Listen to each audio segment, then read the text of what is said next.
Nepo kids గురించి వినే ఉంటాం, కానీ నెపో బ్రదర్స్ గురించి తక్కువ వింటాం. అందుకు చక్కని ఉదాహరణే ఈ ఆనిముత్యమే. చాలా మంది హీరోలకు తమ్ముళ్లే నిర్మాతలు.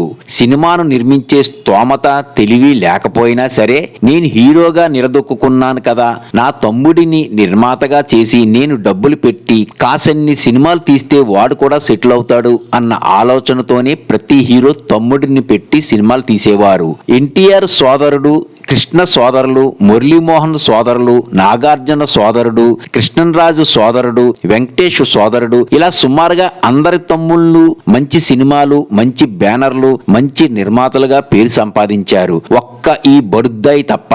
పాపం చిరంజీవి ఎంతో మంది నట మహారథుల ముందు ఒక్కడే వచ్చి ఎంతో కృషి, పట్టుదల, నటనతో నిలబడి మెగాస్టార్ అయ్యి తమ్ముడిని నిర్మాతగా తల్లి పేరుతో నిర్మించిన రుద్రవీణ నుండి నిన్న ఆరెంజ్ వరకు అంజనా బ్యానర్స్ మీద మంచిగా ఆడిన సినిమాలు లేవు. మూడవ తనయుడు పవన్ కళ్యాణ్ కొడుకు రామ్ చరణ్ క్రేజ్ కూడా ఒక మెగా అస్త్రం అనుకోవాలి. ఇద్దరు స్టార్డంలో విజయం సాధించారు. మన పుత్రరత్నాలు మాత్రం చెప్పుకోదగ్గ సినిమా ఒక్కటి చేయలేదు. నానా పాటలు, 10 ఏళ్లు ఎన్నో అవమానాలు ఎదుర్కొని చంద్రబాబు, మోడీ లాంటి మహానాయకులను సైతం దారికి తెచ్చుకుని కూటమిలో ముఖ్య పాత్ర పోషించి అన్న కూడా సాధించలేని ఉప ముఖ్యమంత్రి హోదా సంపాదించి ఇతగాడికి ఒక ఎమ్మెల్సీ సీటు కట్టబెడితే ఒళ్ళు వంచి ఆ పదవీ బాధ్యతలు చేపట్టకుండా అనసూయ, శివాజీ అంశంలో దూరవలసిన అంశం నీకేముంది నాగబాబు? తమరు నటుడిగా, నాయకుడిగా, నిర్మాతగా, సహాయ నటుడిగా, తండ్రిగా కూడా విఫలమయ్యారు. సోషల్ మీడియా ఏంటో తెలియకుండా అన్నా తమ్ముడి సహాయంతో జీవితం వెల్లదీస్తున్న మీకు పుండు మీద కారం చల్లే వ్యవహారంలో వేలు పెట్టడం అవసరమా? అల్లు అరవింద్ గారిలా మీరు నిర్మాణ ప్రతిభ ఏమైనా అమోఘమా? చిరంజీవి తనయుడులాగా మీ తనయుడు మెగాస్టారా? మీరు సూపర్ స్టారా?